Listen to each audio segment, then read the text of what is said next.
यहाँ के जो जाट समाज के हमारे नौजवान हैं, जाट समाज को दिल्ली के अंदर आरक्षण नहीं है, भरतपुर, धौलपुर, डीग के जाटों को, और बाकी जो राजस्थान के जाट है वो ओबीसी के अंदर आते हैं, स्टेट के अंदर और दिल्ली के अंदर केंद्रीय सेवाओं के अंदर। भरतपुर, धौलपुर पहले जिले थे, अब डीग एक नया जिला बन गया, 3 जिले हो गए। पहले भरतपुर, धौलपुर के नाम से दो जिलों का ही आंदोलन चल रहा था, और उसमें भरतपुर, धौलपुर को पहले स्टेट ओबीसी के अंदर लिया भी था। पूर्ववर्ती सरकारों ने, कांग्रेस सरकार ने, बीजेपी सरकार ने प्रयास किया। एक बार सुप्रीम कोर्ट ने 2014 के अंदर भाजपा की सरकार आई तो 14 में धौलपुर, भरतपुर सहित हमारे 12-13 जो जाटों के स्टेट थे उनका आरक्षण दिल्ली में नहीं देने की बात करी। और हरियाणा का जाट लगातार हरियाणा के अंदर जाट आरक्षण को लेकर आंदोलित है, बहुत बड़ा संघर्ष किया। 3-4 दर्जन से ज्यादा नौजवानों ने सीने पे गोलियां खा के बलिदान दिया। जाट जो देश में सबसे बड़े आरक्षण के आंदोलन हुए उसमें राजस्थान का गुर्जर आंदोलन, हरियाणा का जाट आंदोलन, जिसमें सबसे ज्यादा साधक गुर्जर भाइयों ने अम्बेडकर से ज्यादा और जाटों 40 से ज्यादा हरियाणा के अंदर भी। और महाराष्ट्र का जो मराठा आरक्षण का आंदोलन है, गुजरात का पटेल पाटीदार लिंगायत से लेकर देश के अंदर अलग अलग आरक्षण के आंदोलन चले। निश्चित रूप से सरकार आश्वासन देती है, उसके बाद मुकर देती है, और फिर उन लोगों को कहीं ऐसा लगता है कि हमें वादा करके सरकार की मुकरी। यही कहानी धौलपुर, भरतपुर, नए जिले डीग के जाटों के साथ हो रही है। जाट समाज स्टेट के अंदर बीजेपी की सरकार है, दिल्ली में बीजेपी की सरकार है, और इस बार जब ये लोग आंदोलित थे पिछले कुछ महीनों पहले, तब यहाँ के 2 मंत्री जाके उनको आश्वासन दे के आए और उन्होंने कहा भाई केंद्र की सूची के अंदर जल्दी आपको शामिल करा देंगे। वसुंधरा के समय दिल्ली चिट्ठी भेजेगी आरक्षण देने के बाद, दोबारा कोर्ट की जो राइडर था उसको हटा के उसके बाद स्टेट ऑफिस में भरतपुर, धौलपुर, डीग के जाटों को भी आरक्षण का लाभ मिल रहा है, लेकिन दिल्ली के अंदर नहीं मिल रहा। और वसुंधरा के बाद गहलोत, और गहलोत के बाद दोबारा भजनलाल सरकार, इन्होंने भी दिल्ली के अंदर भरतपुर, धौलपुर, डीग के जाटों को आरक्षण की बात कही है। दिल्ली में ये आयोग के पास पेंडिंग है, आयोग अपनी रिपोर्ट दे और कैबिनेट चिट्ठी जारी कर देगा कि धौलपुर, भरतपुर और डीग के जाटों को भी राजस्थान के बाकी जाटों के साथ दिल्ली के अंदर, क्योंकि अपना दिल्ली में जाट समाज का आरक्षण सिर्फ राजस्थान के जाटों को ही है। तो ये इनकी वाजिब मांग है, और इसको लेकर डेरा मोड़ पे भी पिछले कुछ महीनों पहले आंदोलन किया था, और उसमें मुझे आमंत्रित किया, वहां की सांसद भी थी, बहुत से जाट नेता थे, मैं जाके भी आया था, और उस समय हमने समय कुछ मांगा था। अब आरक्षण संघर्ष समिति, जो जाट आरक्षण संघर्ष समिति बनी हुई है, उन्होंने 21 तारीख रखी थी। भरतपुर के अंदर लाखों लोग शामिल होंगे और दिल्ली को चेतावनी देंगे कि हमारा हक अधिकार हम लेकर रहेंगे, जाट समाज को, डीग, भरतपुर, धौलपुर के जाटों को दिल्ली में आरक्षण का लाभ मिले, ये उनकी मांग है। और 21 को जब कुछ परिजन और कुछ नीट के बच्चे मेरे से मिले, उन्होंने कहा साहब 21 को तो नीट का एग्जाम है, तो इसको तारीख को आगे बढ़ाओ। हमने तुरंत उसको 21 का उनसे आग्रह किया आरक्षण संघर्ष समिति, मैं इसको एक दिन आगे बढ़ाओ, बल्कि संडे ठीक रहता हम लोगों के लिए, सब लोग फ्री रहते, लेकिन फिर भी बच्चों का ध्यान रखते हुए हमने 22 तारीख इसकी करी है। और 22 तारीख को उन्होंने मुझे आमंत्रित किया है। भरतपुर के जाट आरक्षण आंदोलन का जो महारेला हो रहा, 2 लाख से ज्यादा वहां लोग जुटेंगे कल, और मैं पूरे नौजवानों के साथ यहाँ से आरक्षण आंदोलन करते। पहले भी विधानसभा और लोकसभा के अंदर दर्जनों बार मैंने धौलपुर, भरतपुर, डीग के जाटों का आरक्षण की पैरोकारी करी, और मैं जाट समाज ही नहीं, चाहे गुर्जर आरक्षण आंदोलन चला, चाहे दूसरे आरक्षण के आंदोलन चले, जहां भी मेरी आवश्यकता पड़ी, मैं प्रत्येक समाज के आरक्षण के पक्ष में रहा। चाहे आर्थिक आजाद आरक्षण की बात चली, वहां भी हनुमान बेनीवाल का स्टैंड क्लियर था। लड़ते हैं लोकसभा और विधानसभा के अंदर, तब लोग ये सोचते हैं भाई ये हमारी लड़ाई है, इनको आमंत्रित करना। इसलिए भरतपुर विशेष रूप से वहां की जो आरक्षण संघर्ष समिति है उसने मेरे पे बड़ा भरोसा किया और मुझे कल आमंत्रित किया। कल मैं हजारों लोगों के साथ कल भरतपुर के जाट आरक्षण आंदोलन की जो सभा हो रही है संघर्ष समिति की, उसके अंदर मैं अपनी उपस्थिति दर्ज कराऊंगा। और दिल्ली सरकार को हमारी चेतावनी कल भरतपुर से कि अगला कदम क्या होगा, वो सभा स्थल से हम तय करेंगे कि कल हमारा अगला कदम क्या होगा, कि वहीं से तय होगा। और पूरे देश के अंदर हम फिर इस आंदोलन को धीरे धीरे जहां जहां आवश्यकता है, ये हमने आपको बताया, प्रदेश, दिल्ली, जहाँ स्टेट के अंदर जाट समाज को आरक्षण है, यूपी, उत्तराखंड, हिमाचल, एमपी, बिहार, गुजरात, पंजाब और हरियाणा के अंदर स्टेट में जाट ओबीसी के अंदर नहीं है।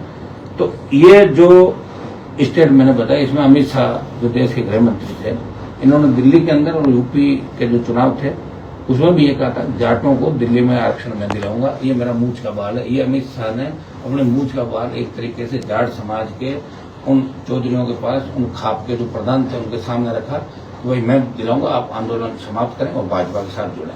और जाटों ने तमाम दिल्ली के अंदर बीजेपी को वोट किया, यूपी में बीजेपी को वोट किया, तमाम स्टेट में बीजेपी को वोट किया और उसका परिणाम अभी तक ढेर हो रहा। इसलिए समाज के मन में कहीं कहीं ये मतलब डर है कि हमें कहीं अब दिल्ली की सरकार आरक्षण से वंचित नहीं करे, किसी कोर्ट कचहरी का बहाना बना दे। इसलिए लोग बड़े चिंतित है, नौजवान चिंतित है। नौजवान सोच रहे हैं भाई भरतपुर से हम आ जाएं, जयपुर, अलवर, वहां का जाट तो आरक्षण नहीं यहाँ पे, लेकिन भरतपुर, डीग और धौलपुर का नहीं। तो एक तरह की अलग वो अपने आप को अलग महसूस करना, वो सोच रहे हमारे साथ सोतेला व्यवहार करे केंद्र सरकार, राज्य सरकार। इसलिए कल ये बिगुल बजेगा भरतपुर की धरती से, लोहागढ़ की धरती से, जहाँ का अजय दुर्ग रहा। कभी न तो मुगल इस दुर्ग पर कब्जा कर पाए और न ही अंग्रेजों गुलामी ने स्वीकार करी। अजय दुर्ग हमारा भरतपुर, और वहां की कौम पुकार रही है, मान जी आप आओ हमारे साथ, उनके साथ था इस विधानसभा लोकसभा। हमेशा आप देखते हो किसी भी समाज के लिए मैं तैयार हूं, मेरे समाज के लिए हमेशा मैं तैयार रहा, आगे की पंक्ति में खड़ा रहा। तो कल आरक्षण का जो बड़ा बिगुल बज रहा भरतपुर की लोहागढ़ की धरती से, उसमें हनुमान बेनीवाल अपने समर्थकों से ही वहां जाएगा। दिल्ली की सरकार को हम चेतावनी देंगे, राजस्थान सरकार को चेतावनी देंगे कि अगर हमें आरक्षण नहीं दिया तो आने वाले जो भी चुनाव है उनके परिणाम भुगतने के लिए दिल्ली वाले तैयार हो जाएं। अभी उत्तर प्रदेश, पंजाब, उत्तराखंड 4-5 राज्यों के चुनाव, वो लगातार चुनाव होंगे और ये वो कौम है एक बार जो निर्णय करती है उसमें पीछे नहीं हटती। और आपको याद होगा किसान आंदोलन के अंदर में मोदी के साथ होते हुए भी समाज के और किसानों के साथ आया, सड़क पर आया। तो ये जिद्दी लोग हैं, जब तक सरकार इनकी नहीं मानेगी तो सरकार को चैन से नहीं बैठने देंगे। महाराजा विश्वेंद्र सिंह ने कहा है कि हमें बाहरी लड़ाकों की जरूरत नहीं है, हम इतने सक्षम है कि हम जाटों का आरक्षण खुद ले सकते हैं। उसको बड़ा क्या कहें? वो बारी किसी और को कहा होगा, मैं तो अंदर का हूँ भाई, मैं तो। लेकिन कल तो आप ही जा रहे हैं। पानीपत की जो मूवी थी उसके पोस्टर लोकसभा में मैंने जलाए। महाराजा सूरजमल जी के जो जयकारे लगातार इस देश के अंदर आप देख रहे हो, और भरतपुर, धौलपुर के जाटों के आरक्षण की सबसे ज्यादा विधानसभा और लोकसभा में पैरोकारी करी। तो एज सांसद हनुमान बेनीवाल ने हमेशा मजबूती के साथ पैरोकारी करी। ये बयान हो सकता है मेरे लिए, किसी और के लिए, मैं इसको कैसे मानूं। और इसके अंदर कोई राजनीतिक ये वो दल की रैली नहीं है। जाट आरक्षण संघर्ष समिति आप हमें बुला रही, आमंत्रित करिए। इसलिए मेरे समाज के छोटे भाइयों को आरक्षण की लड़ाई के अंदर साथ देने के लिए हमें हजारों जो समर्थक है, लोग है समाज के, अन्य समाजों के, वो भी इस रैली के अंदर आपको देखेंगे। उनकी भावनाओं को ध्यान में रखते हुए बता रहा हूँ।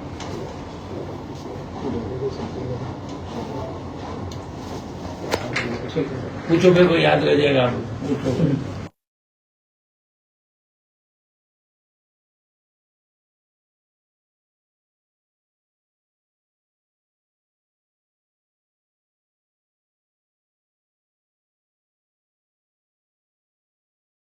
जोधपुर में और किस तरह की घटनाएं राजस्थान के अंदर हो गई, किस तरह मंत्री और नीचे अधिकारी बेलगाम हो गए। मुख्यमंत्री का कब्जा नहीं रहा राजस्थान की व्यवस्था पे। मुझे लग रहा है कि सीएम को ऐसे हालात के अंदर इस्तीफा दे देना चाहिए। अब नहीं समझ रहा राजस्थान इनसे, सिवाय मजाक के पात्र बन के रह गए। उनके हर बयान का मजाक उठता है और अब तो मजाक की जो किताबें छप रही है, मुझे लग रहा है उसमें भी इनके नाम की किताबें, भजन लाल जी के नाम से मजाक के जो चुटकुले चलेंगे वो इनकी किताब आने वाले समय में ज्यादा चलेगी। राजस्थान में पूरा वेस्टर्न राजस्थान और जयपुर हम बैठे, यहाँ पीने के पानी को लेकर बहुत बड़ी दिक्कत है और सरकार शुद्ध नहीं ले रही। जून में उनको याद आ रहा है कि कंटेंजेंसी से ट्यूबवेल खुदाएंगे, पाइपलाइन साफ करेंगे, लेकिन आप जनवरी में कर लेते हैं। पता था ना मई, जून, अप्रैल तो आने वाला ही है।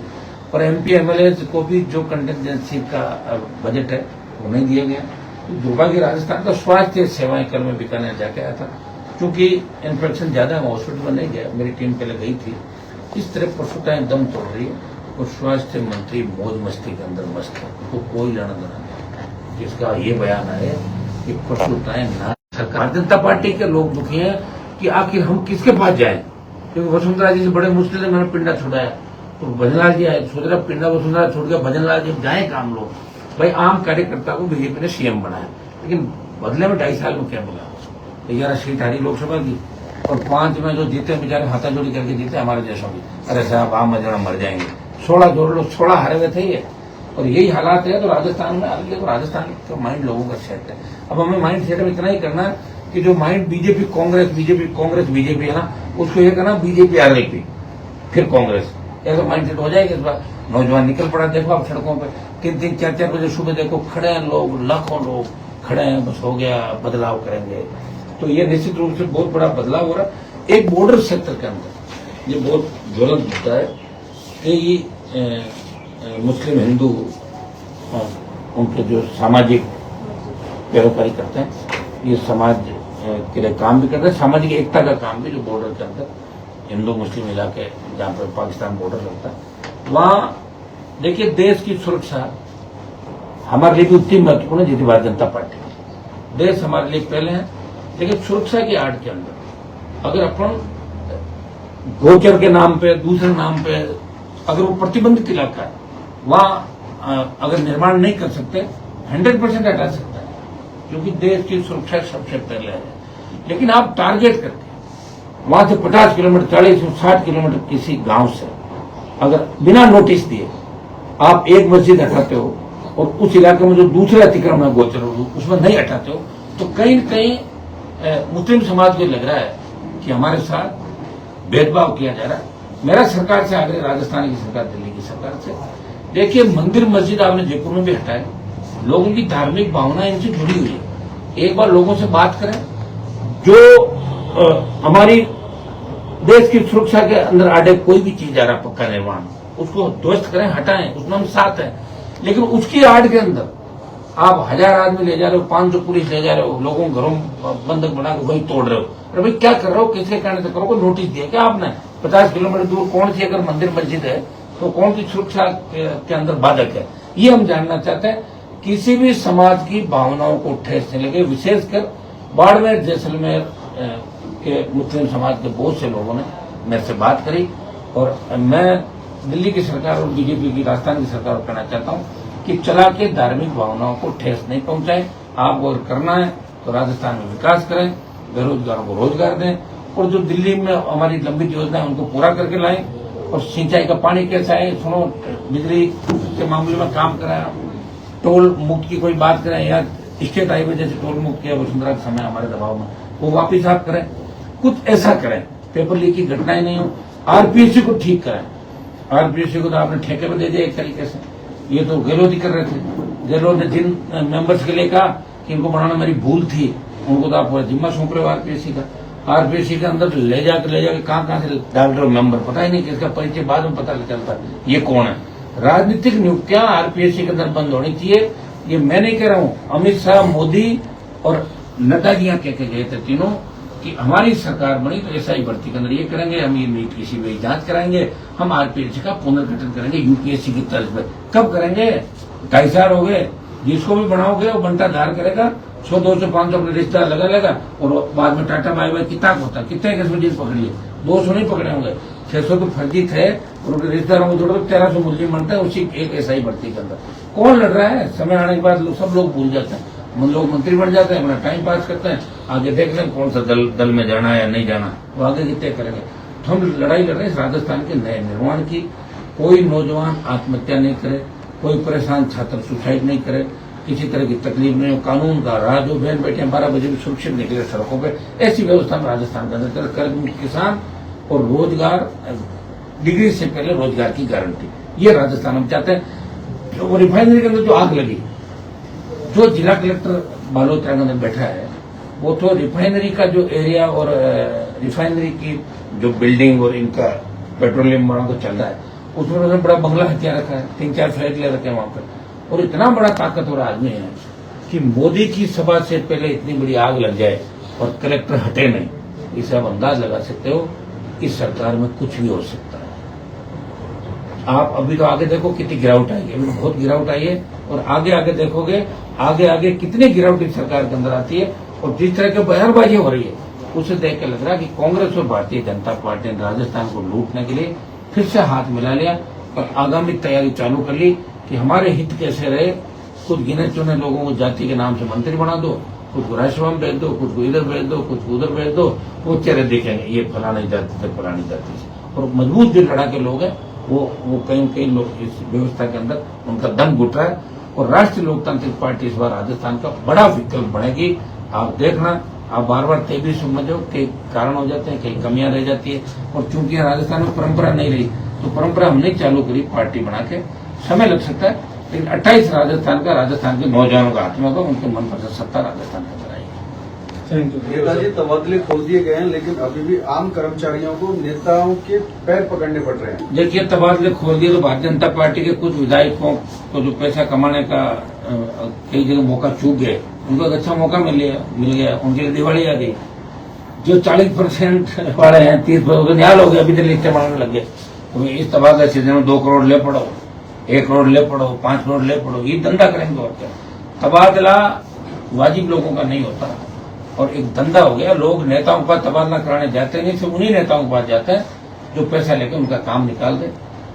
बाकी तबादला सबको पता कैसे तबादला स्वास्थ्य मंत्री जी के पैर में पड़ती हुई नजर आ रही है एक नर्सिंग कर्मी। स्वास्थ्य मंत्री को तो मैंने बता दिया ना, वो अभी पारिवारिक कलह के दौर से गुजर रहे हैं। बड़ा पारिवारिक कलह, कभी भी बम फूट सकता है बड़ा।